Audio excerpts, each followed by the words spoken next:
Chapter 3.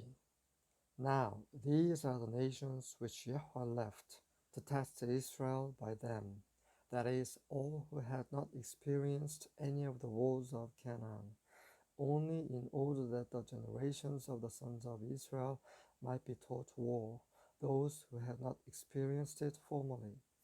These nations are the 5 lords of the Philistines and all the Canaanites and the Sidonians and the Hivites who lived in Mount Lebanon from Mount Baal Hermon as far as Lebo Hamath.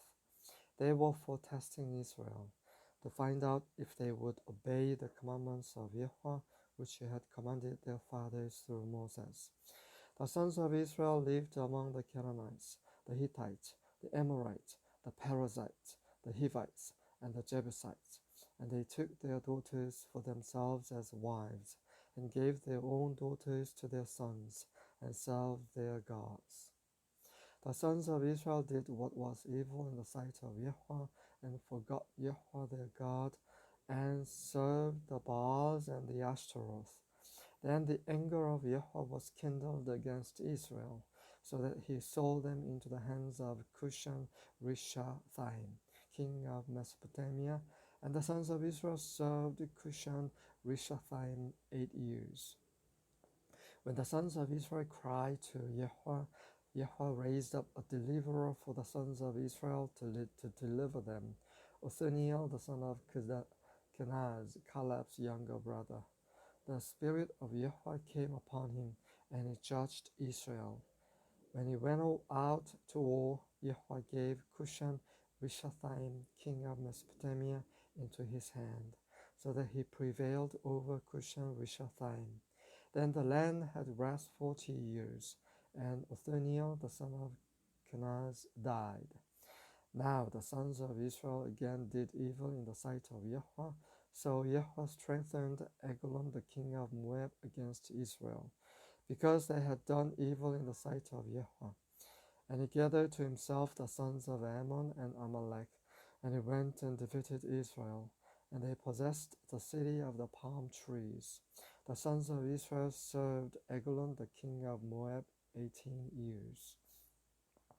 But when the sons of Israel cried to Yahweh, Yahweh raised up a deliverer for them, Ehud the son of Gerah the Benjamite, a left-handed man. And the sons of Israel sent tribute by him to Eglon the king of Moab.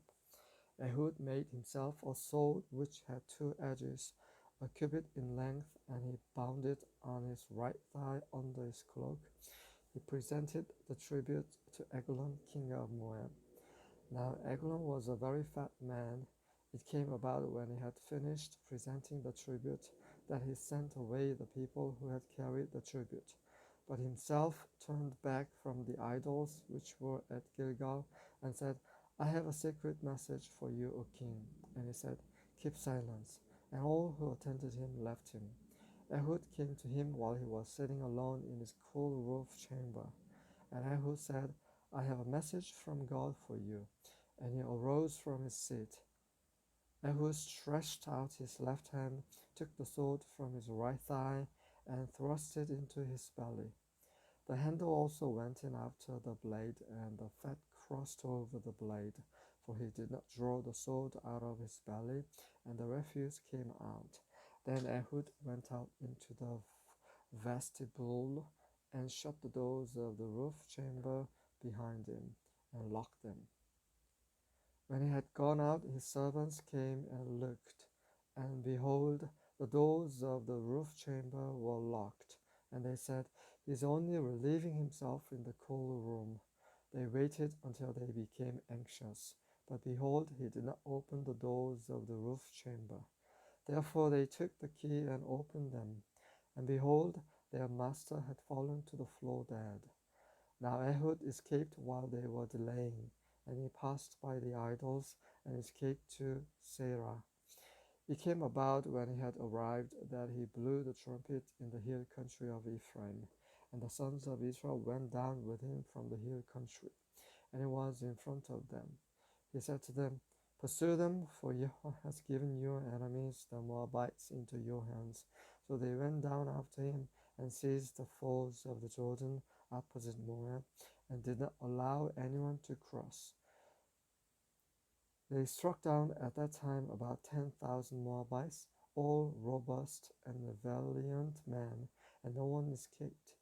So Moab was subdued that day under the hand of Israel, and the land was undisturbed